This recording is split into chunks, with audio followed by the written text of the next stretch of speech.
An Interview with Brian Watson by Aidan Hennessy.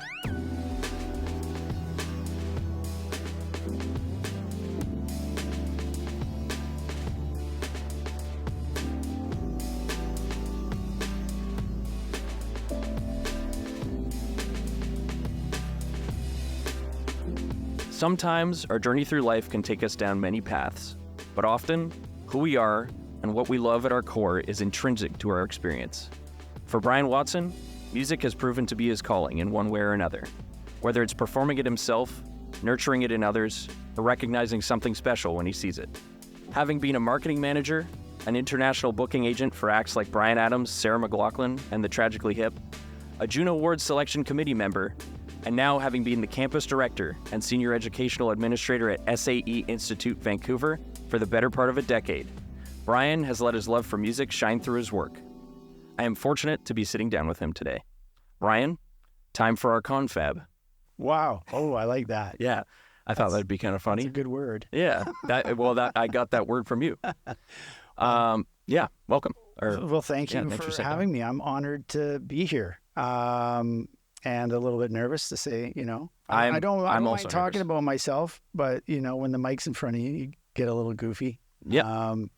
But I appreciate the intro. I actually was thinking about our interview today, and I was sort of thinking, what kind of quotes can I come up with that sound impressive? And I think I told you when we talked about this is, you asked me, why am I doing this? And it really comes down to music is food for me, and without it, I would starve. Mm-hmm.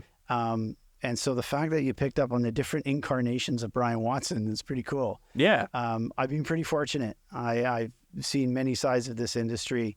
Only, 56 years old, and I've had one gig outside of this industry. Right. And it was pretty cool working for Jones Soda. That's the Jones Soda. So that was my first question I was actually going to ask you, because I was going to say, it was just interesting when I was reading about you, that you said, I've also worked in Jones Soda you were the marketing manager for them? Yeah. So tell me a bit about that. Well, that was a bit of a blip. That was, again, after my time with Virgin, I thought I was all that in a bag of chips. And when I lost my gig at Virgin, left that behind, it was kind of like, what am I going to do? And I was kind of, bitter about the music industry, right? And what was it that happened at Virgin? Well, it was just it was such a great run, and I was, really young. I was the youngest marketing manager in the company, and just kind of went really hard and went really fast. Had a ton of success working with Janet Jackson, Smashing Pumpkins, Lenny Kravitz. Mm-hmm. And I just thought I was maybe a little bit too big for my britches, and I'm going to be the next Richard Branson. All right. So, kind of left with that attitude, and then it was a lot harder to get started, than you realize. Mm-hmm. So I needed a gig, and got the Jones Soda gig. And it was really just, again, identifying with a product that I could get behind. I know it sounds crazy talking about blue soda pop and, Sure. Things like that, but I really believed in the product, and I really enjoyed marketing. And then Peter Van Stoke is a marketing genius, the guy who founded Jones Soda and Wazoo Water. Mm-hmm. And we kind of hit it off right away. And I said, if I can market, I was already successful at marketing records, and I thought, well, if I can market, this will be a test. If I can market pop and do a good job at it, then I do know what I'm doing. You know what I mean? It's kind of a test for my arrogance and confidence. Sure, yeah. And it went well, we had a really, really good time. I could have still, had a long career there, but they moved the company to Seattle. And I had a little baby, so I couldn't really go. Right. And that was, that thankfully that just was at the right time in order for me to start my own business. Cool. Yeah. So, and was that when you started your own business, was that Maximum? Yeah. Right. Yeah. That was Maximum Music, which ended up becoming, Maximum Jazz, Maximum Management. We were an artist management company. We were a record label. you know, I then again, just after, you know, taking after one of my biggest idols, Richard Branson, it became the Maximum Music Group, just like the Virgin Music Group. Mm-hmm. And we were into film and television. We were releasing records. We were managing clients. And we had a hell of a run for, you know, close to 20 years. Yeah. Until your generation came around and started downloading everything. And ruined everything. So yeah, if you wanted to buy a record, we were okay. If you wanted to buy a digital download, we hadn't really figured that one out yet. What year was it when you guys started that? Man, that was probably early 94, 95. 94, 95? Okay, somewhere cool. around there, yeah. 96, yeah. Yikes, I should know. And they're still going, right? Music at Maximum Music Group? Well, yes and no, in different bits. I mean, you know, I'm not going to sugarcoat it, but, you know, the thing blew up, like, in a bad way. Oh, okay. You know, we had, you know, we took home 6 Juno Awards during our time. Had 26 Juno nominations in categories from jazz, folk roots, singer-songwriter. We were distributed by Universal and then eventually moved over to EMI. And then literally it was all based around the independent record. You know, the indie scene at that time was record based. And we released close to about 200 albums between Maximum and our distributed labels. We created other labels like Black Hand Music for Zubon Dawson and Northern Electric for bands like the Violent Archers and Rodney DeCrew. I'm name dropping. Hopefully people know who they are. I might be too young. Tumbleweeds, right? Yeah. In all honesty, you know, the digital revolution, which it really was, came around so fast. Yeah, it really did. Yeah. And we really had to pivot, and we pivoted as best as we could, but in the style of music that we were doing, the masses weren't into digital download. It took a while for our audience or the audiences of my records to wake up and get accustomed to the digital download. Yeah. There was lots of resistance about it. And that kind of resistance created a delay in reacting to the market. And that's probably ended up what hurt us, right? Right. The management company was still going strong.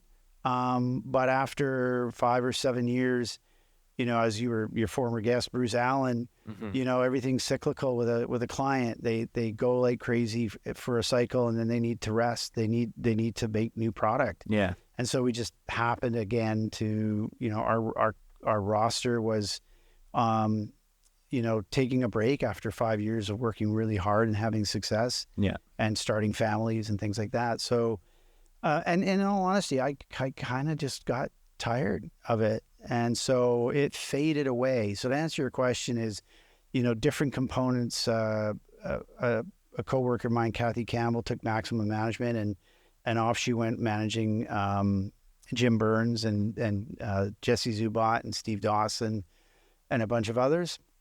And Northern Electric and the other labels, Cellar Live with Corey Weeds, still active, still doing their thing. So, you know, we tried to minimize everybody in the lifeboats. We tried to put as many people as we could into the lifeboats because I couldn't really see a way out of it. So just let it go. I was proud of it. It was a time for something new. Yeah. Right. So. And then, so when you finished with Maximum, right afterwards, did you go to, it used to be called Harborside IT, right? Here? Yeah. SAE? Yeah. Well, yeah, I mean, there was a sort of a cooling off period, you know. I was doing a lot of consulting. Ended up, my relationship with EMI was fairly strong, so they were asking me to do some consulting with some of their developing artists, and I had a young daughter at the time, so I was able to work from home and do that.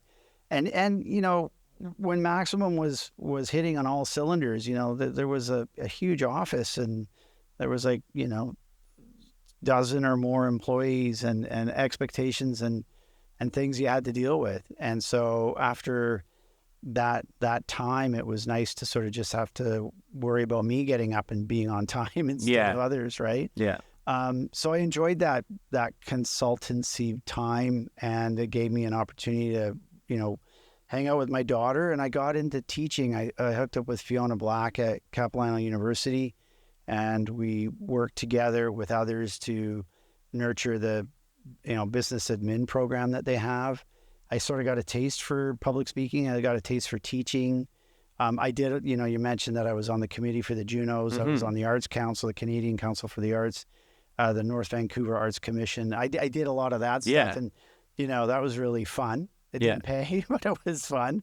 Teaching paid, and then just kind of ended up doing more and more guest lecturing, and then ran into Tony Rudner, the founder of Harborside IT, because we were initially looking at cutting a record here. It was a commercial recording studio, and we kind of hit it off. And he said he was going to start a school. And I said, yeah, good luck. And I went out. I just went away for a couple of years, and then he did it. He got it going, and he called me out of the blue and said, do you want to come and teach the music business program? And I at first was resistant, because I know schools like ours can have a bad rap. They kind of hustle you, and the older ones would be like, you can produce a Grammy. This will be you. They promise you things that they can't deliver. Yeah. But when I got down here, it really was a 2-room schoolhouse, actually a 1-room schoolhouse at the time, with a studio, and run by a bunch of nerds who really didn't know how to teach.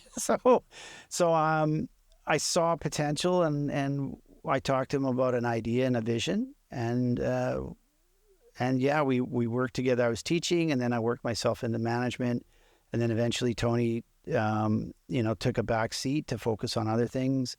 And it is what it is today. He retired 5-6 years ago, and SAE came in, and we're better, stronger, and better than ever. So I didn't expect myself to be here for so long. You mentioned I've been with Harborside for close to 17 years, right? Yeah. So I've been in this music industry since I was in my teens. Yeah, well, so if we can talk about that, I know that you kind of started working out of your room before that was even a thing. Yeah. Like, had a desk in your room. Yeah. And your parents were like, I know Brian's serious about this, because he literally took his posters down, has a desk and a phone in his room now. Yeah. And he's calling people to... I'm glad you got a good memory. Thanks. Yeah, my dad built me the best shagadelic room ever as a kid in the basement. It had the black velvet posters, had the fish tanks. My cousin Bill, who got me started in music, gave me his waterbed from we're talking an old 70s. Okay, that's fun. The padding on the side and everything. And so anybody that's going to get, a teenager that's going to get rid of a waterbed and put a smaller bed in there with a desk and a phone, is pretty damn serious. Yeah. So that I ruined the den and turned it into an office, and literally the rest is history. Yeah. That sounds pretentious, but I never look back. Yeah. Yeah. Well, I know what you mean. How long were you doing that? Oh gosh. To break it right down, I was one of the first kids on the block with an Apple, a Mac, like those little Mac computers, desktops. Like the old Apple II or whatever? Like the small little boxy thing that had a 3.5-inch floppy disk. Right. And I had a dot matrix printer, and for your generation, that's one of those printers that would go right, and spit out whatever you wanted. And I had Microsoft Word version 1, for OS, and so my idea was I was going to create press kits, because I had a thing for marketing and imagery and visuals. So I thought I'll build press kits, and I'll write biographies, and I'll write liner notes or whatever for upcoming bands and posters and things. So I was kind of doing that for a bunch of bands, and I was charging like $25 a press kit or something, and then they could make as many copies as they wanted to, and really, just trucking along doing that. I also had a day job, you know, at a gas station, Right. or a lumber yard, you know. But I was like, somehow I'm going to figure this out. And I was reading all the books I could about the industry. And then one day the phone rang, and I was working with a band called Memory Day, and they said, I answered the phone, and they said, yeah, are you the manager for Memory Day? And I was like, sure. But I'd never heard myself referenced that way. And apparently the band was downtown, and somebody said, we'd like to book you for a gig, or you want to, you know, and they phoned, and they said, call this guy. And they called me, and so just totally winging it on the spot, I ended up booking them a gig. I think it was at the Town Pump. Cool. And that was when I hung up the phone, I kind of went, manager. Okay, let's see what that looks like. Yeah. And then I sort of focused on that and pursued that. And that just led from one thing to another. You know, working with bands like Memory Day. Bob's Your Uncle was the first band that I signed to a record deal. And then I eventually, that album, we made the master. And then that album was signed again, thanks to the Bank of Mom and Dad. If you're listening, Mom and Dad, I've never forgotten. We were able to take that investment, and it was licensed to Atlantic Records in the US and EMI in Canada. So again, just very appreciative of the fact that the first master and licensing deal that I ever did was a success out of the gate. Yeah. And the record went on to do really well. The band went on to do very well, made my money back and then some. Pretty cool. And then that was the beginning of, okay, I'm a manager, and now I'm a record company guy. Let's try that on for size. Yeah. So how old would you have been at the time? oh gosh, I would have been 19, 20, 21. Wow. So really early. Yeah. And I had some great mentors at the time. Certainly made mistakes, but you know, at that age, it's a lot easier to get up and brush your clothes off and get going again. Right? Mm-hmm. So when you were dealing with people, because you were such a young age, did they know going, like when they talked to you on the phone, were they like, oh, I can tell this guy's young, or was it like you were beyond your years kind of thing? Well, that's, if you ask my mom, she'd always say, oh, Brian was beyond his years. You know, Right. I had I'm lucky. I've had a certain amount of confidence in my reservoir, you know, my tank. And probably a lot of it was just being naive and not knowing, you know, what could happen to me, and not worried about being embarrassed.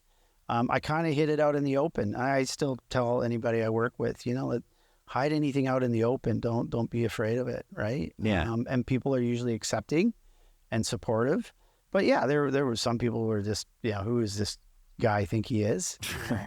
Because I would go to gigs dressed up. If I was going to a gig, I was like Reuben Kincaid from if anybody knows the Partridge Family, they had a manager, and his name was Reuben Kincaid. Right, okay. And he was also, believe it or not, an inspiration for me, because he had a briefcase, a Samsonite briefcase, but he dressed up and he took his role seriously and sort of set himself apart from his band. And so I even did that. And when we were on the road, and I'm sort of bouncing all over the place, but when Memory Day, or a band called the 401s I was working with, when we were opening for bands like Grapes of Wrath or 5440 or Barney Bentall, they were kind of like, well, where'd who's this guy driving you around in the van? Who's this, because their manager, like Terry McBride, which ended up being a mentor of mine, he was away in the office and doing things. But I was like Bruce. I liked being on the road. Yeah. I liked being in the trenches and really, arm in arm representing the client. Yeah. But yeah, for sure. I think a lot of it was just, tenacity, youthful tenacity that got me through. Mm-hmm. So I asked Bruce this question. I'll ask you the same question. Was there an era of when you were doing this that you look back on and you're like, that was the good time of like when I was doing it? Because I feel like there's different levels that you reach when you're doing managing. Yeah. And so there might be an area where you're doing like, oh, I'm doing a lot of like the club scene right now. Yeah. Or I'm doing a lot of like whatever scene. Was there a moment that you can look back on and you're like, oh, that's the area I liked to work in?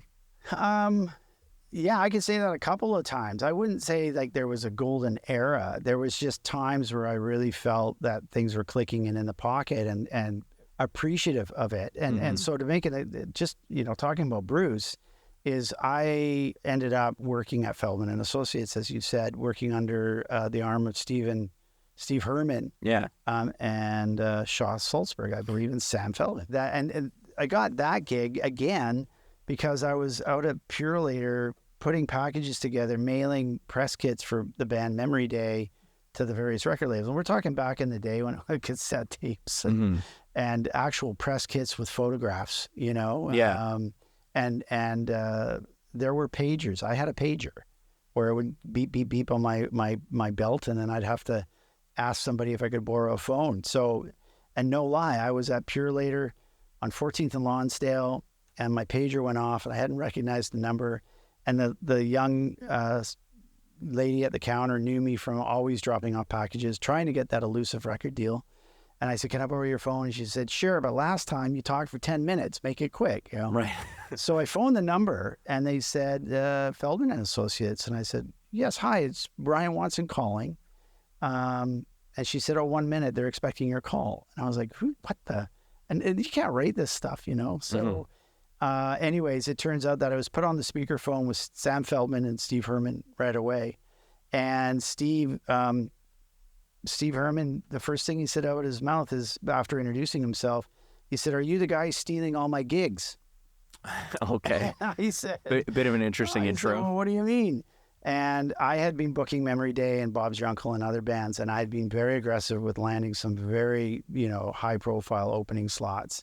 Anyways, to make a long story short, they said, "We want to see you. You want to come on down?" So the next day I went down to the office, and before I even left, they offered me a desk in their office as a booking agent.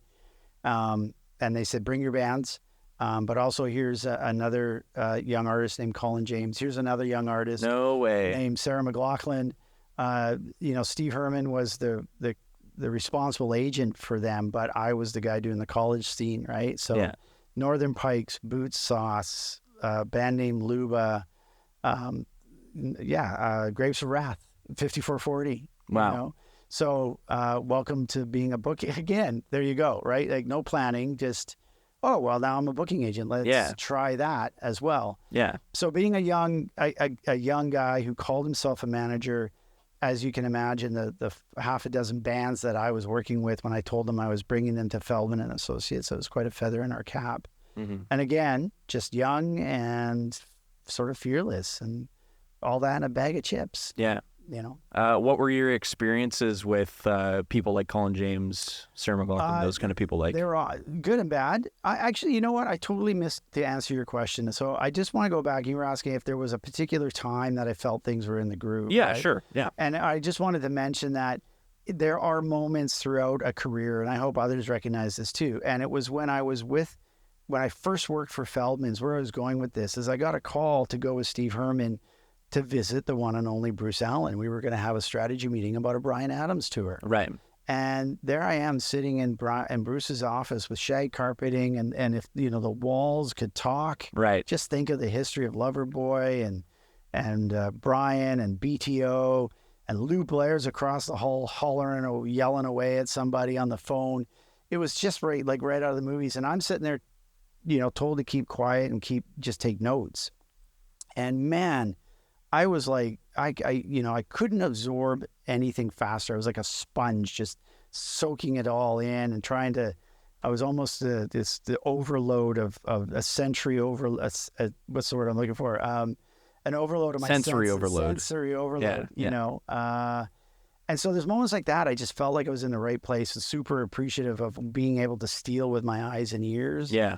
And so there's moments like that and running Maximum and having the 5 or 6 Junos consecutively in a row, the number of nominations, other times working with Jones Soda where we had to pivot from natural soda to the sugar soda because the long story short is natural soda started to ferment on the shelves. Oh, okay. And that's another podcast right there. Right. But being able to see how somebody like Peter Van Stoke would handle that and deal with the adversity and then come out with a product that was even better. Mm-hmm. Just moments throughout. So I do, maybe I'm getting old on in my old years and looking back, but there's certain moments where I'm certainly definitely appreciative of things just clicking. Yeah. I wish I could say I was a multi-millionaire, but I'm not. But I certainly feel lucky that I've never had to punch a clock. Yeah. Anyways, we digress. You were asking me about Colin James and working with those guys. Yeah, man. They're creative types. Mm-hmm. Colin, good and bad. Never bad with me. Definitely had some clients, I won't name names, that were needed handling. Right. Yeah. I think that comes with the territory, though. Needed massaging. Yeah. I did have, without naming names, just one particular artist complained that they were picked up by a pink limousine. Another artist complained that and I'm not making this up, that they didn't like the hotel room, the color of the hotel room, and they wanted to move. So you get all those drama things, But generally speaking, I find that most of the creative people that I've had an opportunity to work with are just focused and really a pleasure to work with. I mean, yeah, I just love the being a part of the creative process and helping see something from an idea to a reality. Mm-hmm. I'm not a record producer. I'm not an audio engineer. I'm kind of the guy behind the scenes pulling the levers and pushing the buttons and definitely part of the machine moving it forward. I've always been attracted to that. Yeah. Right. So anyways, I digress. Sorry. Yeah. Well, and I think sometimes that people who do that kind of work, they can kind of be unsung in a kind of way. Yeah. But that's why it's cool to do something like this and sit down and hear about it. Well, make no mistake. I mean, I started off as a drummer in a band called the Rainwalkers. Yeah. Before that was called the Void. That was when you were in high school, right? Yeah, man. It was all about eyeliner and dyeing your hair black and wearing long trench coats like The Cure and walking along railway tracks. Okay. So you're going for like Cure kind of. R.E.M. needs Cure. Right. It's funny to like imagine you with that kind of a style on, because now I can't picture that. You know what I mean? I tried like mad to find you those news articles where with the long hair and it was dyed black with the eyeliner. Right. And I had a piercing, I had ears pierced and things like that. But yeah, no, don't make no mistake. I started off wanting to be, Paul McCartney, right? Mm-hmm. With the girls chasing you around or John Lennon and just like in Hard Day's Night. But all I could do was play the drums and I couldn't hold a note to save my life. So I became the drummer. And then, if you're not writing the songs, if you're not writing the material, you need to sort of make sure you're indispensable. So I ended up working the phones and booking the band and taking care of the business side of it. So it was a natural progression. And then once I realized that I was no John Bonham by any stretch, I thought I'm probably safer on the other side of the desk, Yeah. And so, so that was kind of how I ended up on this side. Speaking of sort of musical influences, and like you mentioned Paul McCartney, John Lennon, John Bonham, that kind of stuff. Yeah. I had a fun question I want to ask you about just what were some of the first albums you ever loved in your life that really made you as a music lover? Oh man. A mixed bag of nuts, my mom and dad were music lovers. And my dad, to the point where, my dad was always the one on the block with the latest audio gear. Okay, cool. He built his own stereo cabinet speakers. Wow. And he was always up on technology, whether it was a floating turntable or an NAD or a NAD amplifier with tubes glowing in the night. And so he really nerded out on that. And there was always music playing. And it could be Bob Dylan or Nana Muscuri or Jim Croce or the Beatles or Dark Side of the Moon. Right. All the good stuff. Yeah. I had a record store in my mom and dad's collection. Like I would, I didn't have to go and search the record store for a long time because I was just working my way through my mom and dad's collection. And I remember hours and hours just sitting and listening to stuff on the headphones. And it would be from Bob Dylan. It would be to Jim Croce, John Denver. My dad brought home a Led Zeppelin record, Right. What dad would do that? What year was your dad born? Oh my God, old. Okay, old. He's like in his 90s now. Okay. Yeah, he's definitely. But he would have been like a little bit of an older person to be listening to Led Zeppelin. Oh, for sure. So that's pretty cool that he was that kind of a guy. Yeah, and he wasn't afraid to say, this is shit, Right. He'd say, this is really good. My mom would always like a really good beat, and she'd say, oh, you should check out this, and, tell me to listen to it, or she'd hear something on the radio. She was one of the first ones talking about Dire Straits in the house when they first came out with That's cool. Sultans of Swing. Yeah, so they are the ones to blame. Okay. They are the ones to blame for me getting hooked on this thing called music. Yeah.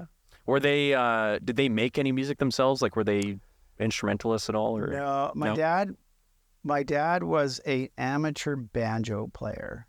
Okay. So and typical my dad, he always top shelf, right? He would, very frugal guy, but like with the stereo and stuff, whenever he would feel that it was deserved for him, it's always the top shelf, right? So he bought himself one of these classic banjos, and he still has it, and I think it's probably worth a couple of grand now, and he would try to strum away at the banjo, a little bluegrass here and there. But yeah, no, didn't really, wasn't a thing. He was a doctor and an avid sailor and a skier. Made a good martini. Cool. Were you a skier as well? Yeah, definitely. Did you? And was that through your dad, or was that you also just wanted to? No, it was through the family. Okay, gotcha. Before mom and dad settled down, and I know this is not about them, but it's fun to reminisce. We talking about everything. They fell in love. They bought a Volkswagen van. Okay. And they put it on a freighter, and they took the freighter over to Europe, and they traveled Europe for 2 years living in the van. Dad had finished med school, and they were like total beatnik hippies in Europe, and he'd work at local military army outposts, or mom would work in local clinics, and then they'd go skiing in the Matterhorn for 2 months. Wow. So they were really kind of hippied out at the time, more beatniks, I guess. And then they came back and settled down and decided to have a family, and there you go. Where do you fit in your family? Do you have siblings? Are you? No, I have a sister named Karen, and it's just the two of us. Just the two of you? Yeah. Cool. Yeah. Okay, where does Criminal Records fit into all of this? Because I remember I brought this up with you before, and you were like, "Oh, Criminal Records. Okay, you're really going into the." That is, yeah. You're pulling a Nardwuar here, aren't you? Do you know who Nardwuar is? Oh yeah, I love Nardwuar. Yeah. Good digging there. Criminal Records was a label that an independent label in town that was working with Bob's Your Uncle, and we were hoping that the band I was in at the time, we were hoping to get a deal with them, and yeah, what ended up happening was the band I was in as a drummer, I got into a car accident, and that basically a bad car accident, and I broke my back. And so that was sort of really what precipitated the end of the drumming career. Right. Yeah. And I was devastated, not only because of the back injury, but also because I thought, oh, that's it. I'm gonna get signed. The band never ended up getting signed. But somebody brought me the biography of Brian Epstein, and again, I kind of just another sign to look back at artist management or being behind the scenes. Mm-hmm. I don't think Criminal Records ever actually released anything. It was just this sort of the thing that sort of really motivated me. Okay. Because I felt like I missed out. Yeah. So I was trying to look them up and do some research. And I did find them, I think. Oh. But it was funny because when I was looking them up, of course, everything that comes up is like criminal record checks in BC and like all this kind of stuff. And I'm like, well, so I typed in like criminal record studios and then or whatever, and I found it. And it seems like they've got some acts going and whatever. And I couldn't tell you. I'd have to go back and see if it's the same band, same label. I can't remember. Frank Weipert was part of it, I think. I don't even know if he's still around. But, wow, that's a blast from the past. Mm-hmm. Yeah. Okay, fast forwarding a little bit. Okay. How does one become part of the Juno committee? The selection committee? Yeah. It sounds sexier than it really is. I mean, in all honesty, I was just lucky enough to know people who were already part of the committee, and I expressed interest in wanting to be a part of it. I think also, Maximum was, as I mentioned, releasing, we were quite active with our album release schedule when we were with Universal. Mm-hmm. And we were fairly popular in the college charts. And, we had a brand, we had a name. So I was just fortunate enough to be asked to be a part of it. Yeah. And it's really fun. Mm-hmm. Back in the day, when the earth was cooling, they would ship you all of the people that had submitted an album.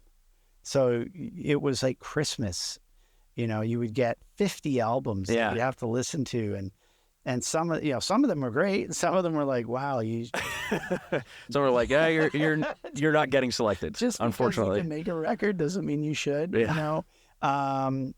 And so it's so different now. It's all digital downloads and so on and so forth. But that's how I got on there. It's not rocket science. The committee, one thing about Karis and the Juno committee is they will put music lovers on those committees. So for anybody listening that feels that, hey, I never got a fair shake, why wasn't I nominated?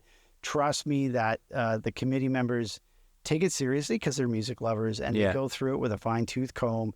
And there are some very healthy debates amongst the committee members about who should be nominated and who should not. Right. So it's definitely vetted. And that's one thing that, you hear people moaning and groaning about, their band wasn't selected, or why didn't this band win? Or they complain that a band did win. Why did that band win?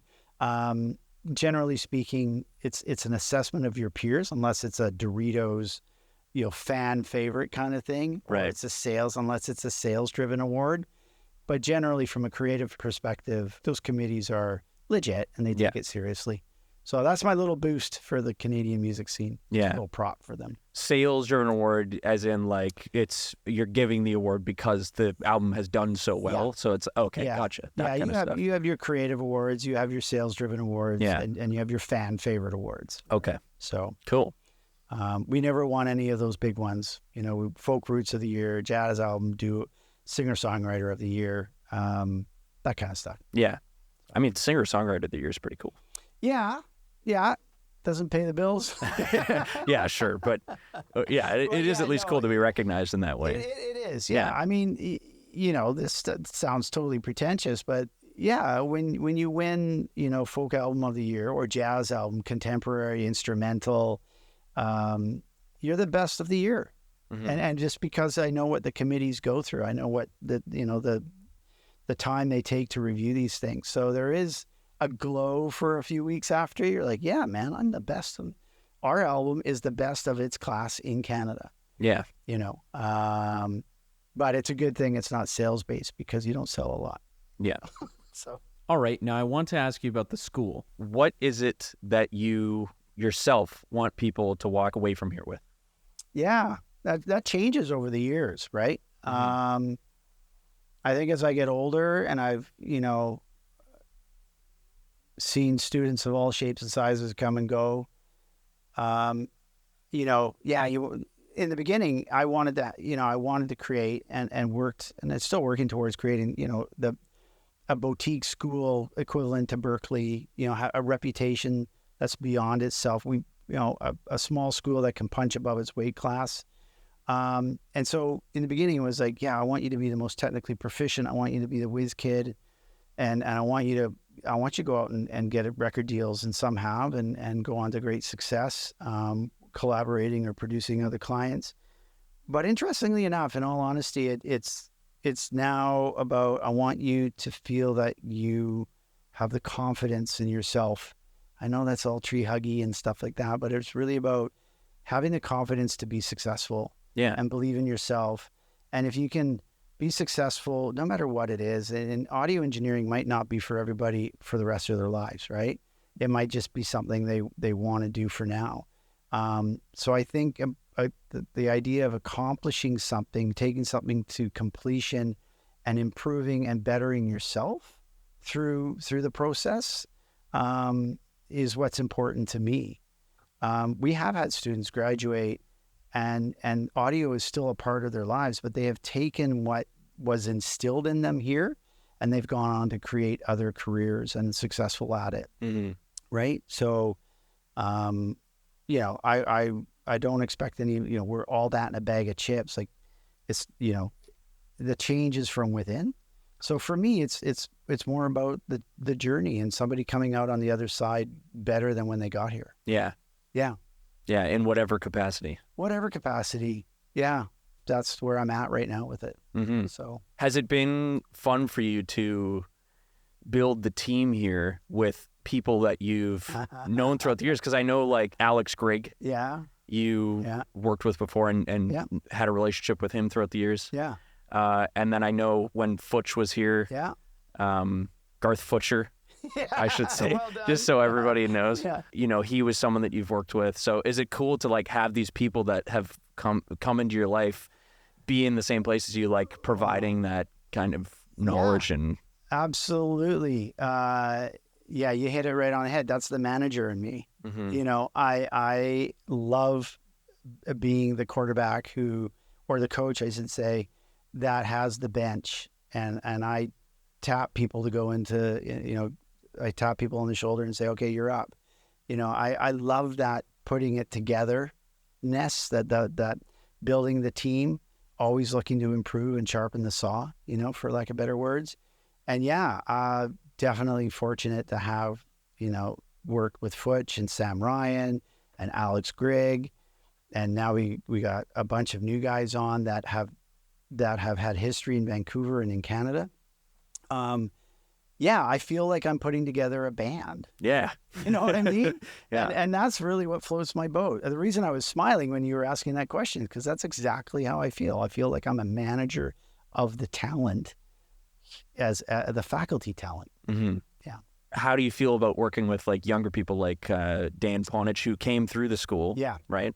And then Lily Carr, Ben McDuffie. Just making sure I get everybody's names in there so people can find them. Give them the props where props are due. Yeah. It's awesome. I'll say this right now. Futch will laugh at this one, but they'll love you and they'll leave you. Okay. Yeah. I fully expect that, and that is a line I use when I hire somebody all the time. I say, I expect that you'll be here, but not forever. Right.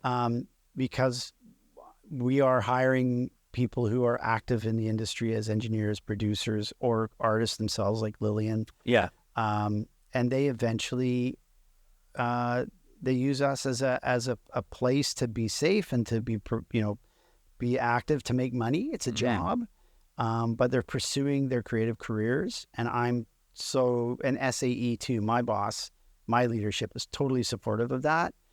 But generally speaking, they'll be gone at some point. Dakota Ponsilius is now on tour with Bryan Adams and Jan Arden. Wow. Dave Badiuk is now, working out of LA and working with Noel Gallagher.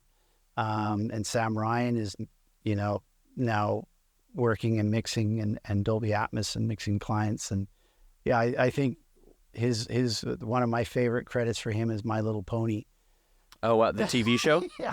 Okay. Because my daughter was all over that at the time. Yeah. And I was like, hey, Haley, look who I know. And, she didn't care if I knew Mick Jagger or Keith Richards, but she was certainly impressed when I told her that I knew the guy who did the audio for My Little Pony.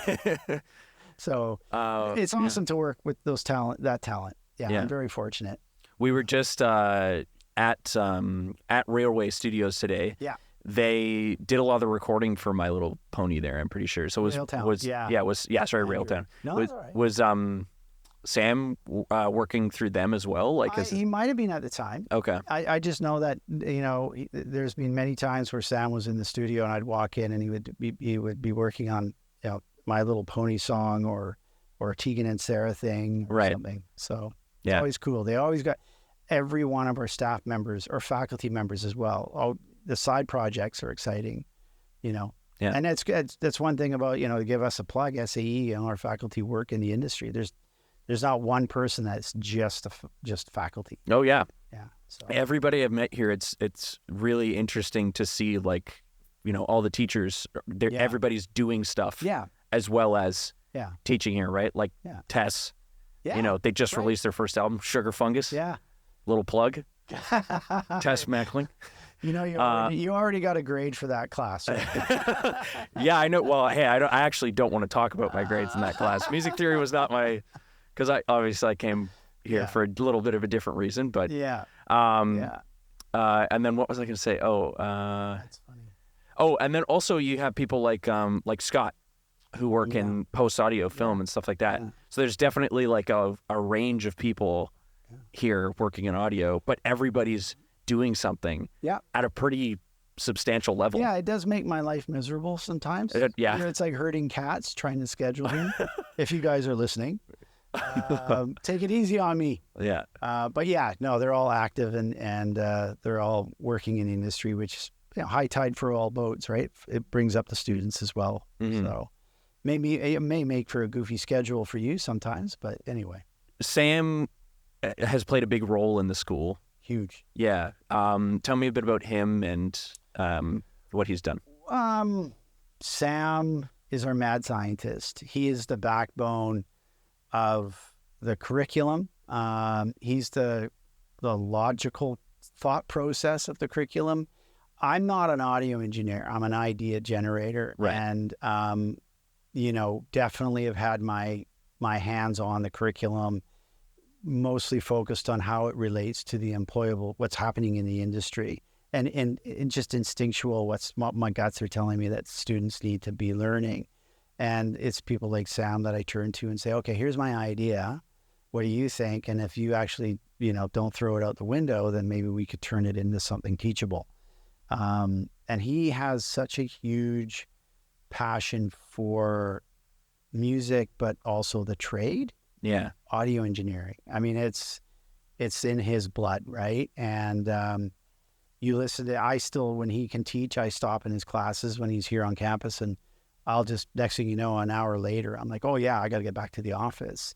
He's so passionate and enthusiastic about it. And he's also forward. He's always on the cutting edge of technology without leaving behind the analog stuff, without ignoring the history. I'd say he would be the intellectual backbone of this school. Yeah.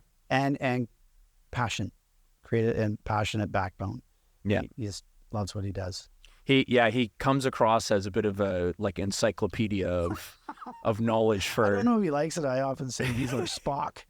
Yeah. Yeah. But he loves it. Like, he just loves talking about music and how sound waves bounce around and how they loop in and loop out and how your brain reacts to music and frequency. And next thing you know, he'll be talking to you for an hour before he comes up for air. Mm-hmm. So Okay.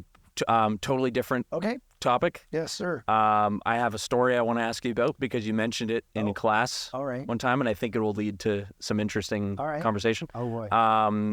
Metallica Black Album, Little Mountain Studios. They called you in I don't know. Yeah. and said, "Hey, can you listen to this?" Yeah. So, one of my incarnations, I was Bruce Levins, whose family ran Little Mountain Sound. This was around the Jones Soda days, trying to figure out consulting or whatever. He wanted to start a record label, and it was called Lennon Smith Discs. He wanted something that sounded foreign, something that sounded like it came from not Vancouver. Mm-hmm.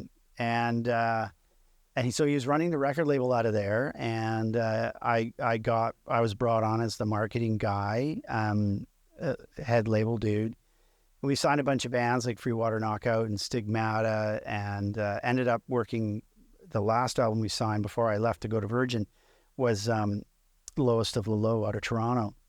So the label had some success independently, but the main thing is that the family ran Little Mountain Sound, like during the heyday of Motley Crue and Bon Jovi, Slippery When Wet, and Aerosmith. Yeah. The Pump album.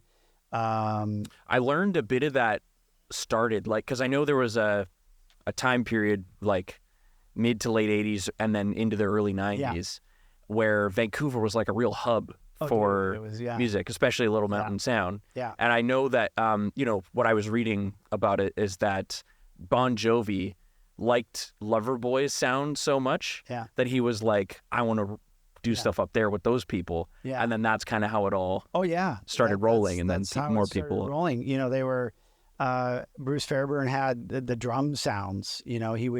He would record his drums, and I believe that Bob Rock has continued that tradition, or did continue it when the studio was active. Is they would put the drummer into the loading bay, and oh wow, and with the grease pit and the garbage cans, the Smith Right, and they would set up the ambient mics, and it just created this voluminous sound when you banged on the drums. I know we're here to talk about the Motley or the Metallica listening session, but sure, but all of this is cool info. So this is a fun story. Our offices for London Smith Disc were on the second floor. The studio was downstairs, and it was just humming with all these big wigs and big records, and I would have to get to the radio. I'd have to get to the office by about 5 a.m. so I could work the radio stations and call. We were distributed by A&M Records. So I could call A&M in Toronto and then even call the Maritimes and work radio. And nobody was in the building, right? Because the sessions would go to wee hours of the morning, and then everyone would disappear. They wouldn't really show up to cut a record until about noon. So anyways, I had the code for the studio, and Studio A and Studio B. And so I would do a couple of hours of phone calls. It'd be about 7 o'clock. I'd take a break. And I'd go downstairs and I'd get into the Studio A, and depending who was set up, whether it was Aerosmith, Metallica, Bon Jovi, I would bang on the kit. Totally illegal, like not illegal, but if I got caught, Bruce could have lost the band could have said, "Fuck you, we're out of here. Who's this guy?" Yeah. But I literally had the opportunity to play over the years all of those drum kits. You name that band, I probably played that drum. Right. And I stole I took a pair of sticks from each player. Oh, really? Yeah. So you have some Tommy Lee sticks. I have some Tommy Lee sticks. some Lars sticks. Bruno or Muno or whatever from Bon Jovi. I mean, the thing is that really wasn't my style of music, right? I was listening to the other indie stuff. Yeah. But to bang on those kits and to feel like this is how Tommy Lee plays. Tommy Lee plays like about 1.5 feet off the ground. He's so tall, his knees rise up, and I had to laugh that on his ride cymbal and on his crash cymbal left and right, he had ashtrays welded to the stand, so he could put his cigarette there and keep playing away. That's hilarious. And he played with tree trunks. I mean, they were just the most massive sticks. And they're hacked up, because he's chopping the hi-hat, because the hi-hat's really high. So he's not coming down on top. He's just coming at it from the side, and wood splinters everywhere. So that was my I don't think I've ever told anybody that story, that you stole some. And banged on the kit. Yeah. So that was one of the things that was great during that time. But back to your question about the Black Album. So yeah, they cut the Black Album there. And they had spent many, many months, and we got to know each other. Just familiarity in the lounge, in the kitchenette, saying hi to each other. Anyways, time was done. The album was done. It was mixed, and they had a listening session. And a listening session basically is flying up all the big mucky mucks from the record label and the management and selected guests. And about 2 p.m, this big, a 40-foot trailer, 30-foot trailer showed up, and they started pulling lazy boys off, or easy boys, like literally 20 of them, 25 of them. Just for everybody to chill out. We didn't know what was going on. Yeah. Right. And then Lars is like, yeah, you're going to come listen. You're going to come join us. We're like, sure. So it turns out they set him up in Studio A. And then at the far end of Studio A, they didn't just put like a couple of monitors on a PA. They actually put a frickin' stack, like a concert stack of speakers, a wall of sound. And then I don't want to get anybody in trouble, but, certain herbaceousness was taking place, if that's the right word. Sort of herbs were... I guess what am I? See, nobody's going to get in trouble. No one's going to get in trouble. They started a big honking spliff started making its way around. Got it. And then everyone settled in to the chairs, which were very comfortable. Mm-hmm. And a little announcement was made by, I think it was Lars or somebody said, this is our new record. Hope you like it. Very casual, nothing too pretentious. And then the lights went out. It went completely dark. Yeah. And then the intro to Enter Sandman comes on. And I just remember going, this is a religious experience. Yeah. And that is just, that was it. We heard the whole album and the lights came on after and I was ripped. And I was just like, what just happened? I was speechless. Yeah. And they were excited about it. We hung around after, had some beers. And everyone was like, hey, good record. The amazing thing, that the humbling thing about music and the magic thing about music, and I've been fortunate enough to experience it a few times, is that the artist says, yeah, what do you think? And they're satisfied with their work. And you go, yeah, it's good. But you have no idea about the legendary impact that their song, they have no idea what their music will do in less than 3 months. And when that record came out, it changed people's lives. Yeah. It changed their lives forever. Made them superstars. But how many times have I heard a single and then, a couple months later, that single is all over the world. I sat down, when I was working at Virgin, David Gray.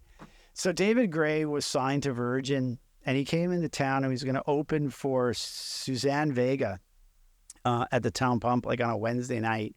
And for some reason, the gig was canceled. I think the headliner, Suzanne, couldn't get through customs or was delayed. And as the record rep, I had to sort of hang out with this guy until he was finished with me. And we went to a Thai restaurant. And I, first of all, hadn't really been experienced with Thai that much.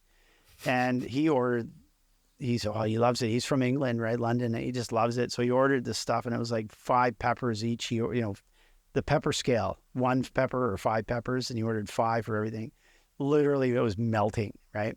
But where I'm going with this is he ended up tying one on. We both ended up tying one on a little bit.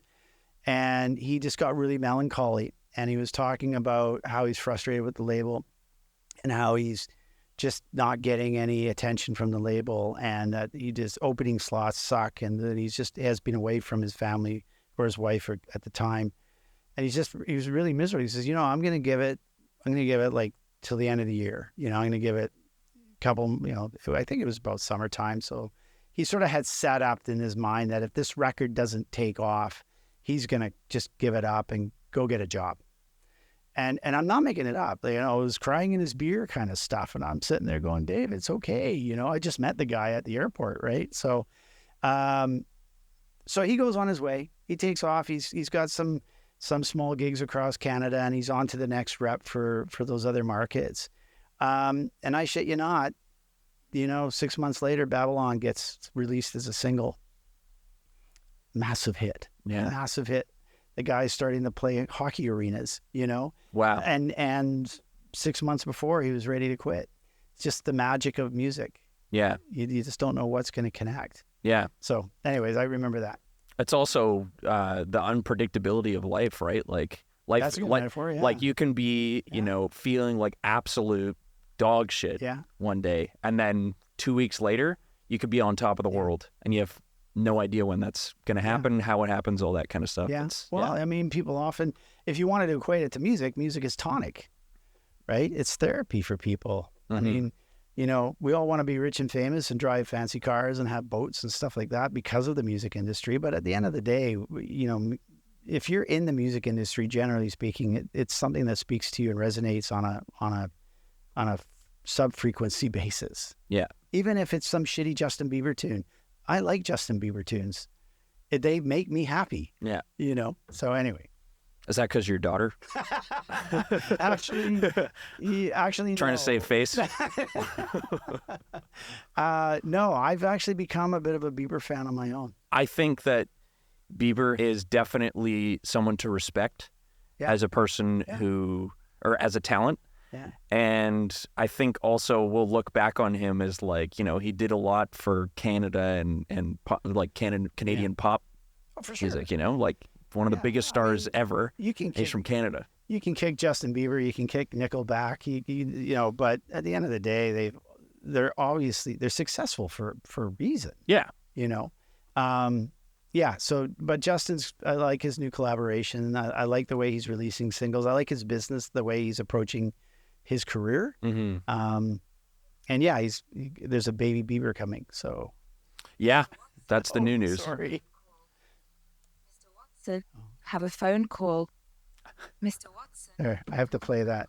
That's the Virgin Airlines lady. I'll explain that one later. Oh, okay. Is that so? Yeah. So tell me about Richard Branson and why he became one of your idols. Boy, well, what isn't there to like about what he's done in his early career? He's a bit of a goofball now, but you know, earlier on, he again just really didn't take no for an answer. Didn't have a lot of wasn't afraid of failing. You know, so I read his biography and then some, starting the newspaper, starting the record store, how he's diversifying into a music group, creating records, the publishing, the management. How early on did you read about him? Oh, gosh. Pretty early, as soon as the book came out, I kind of was a fan of his label to begin with. And it's just dumb luck that I ended up working for his label, you know. Put it in perspective. I was, the Beatles were it. They still are it for me, right? So everything Beatle, and it was all about Capitol Records, you know. And so when I got my job for Virgin, certainly, you know, skipping the late fantastic, jumping up and down, and woohoo, look at me. But right across the office from me in another room was the Capitol Records rep, and he had the Capitol Records logo on his door. And I was envious. I was in Virgin, which was hot as a pistol, Janet Jackson, the Smashing Pumpkins, and the others we've mentioned. But all I could do is look across and go, how do I get the Beatles catalog?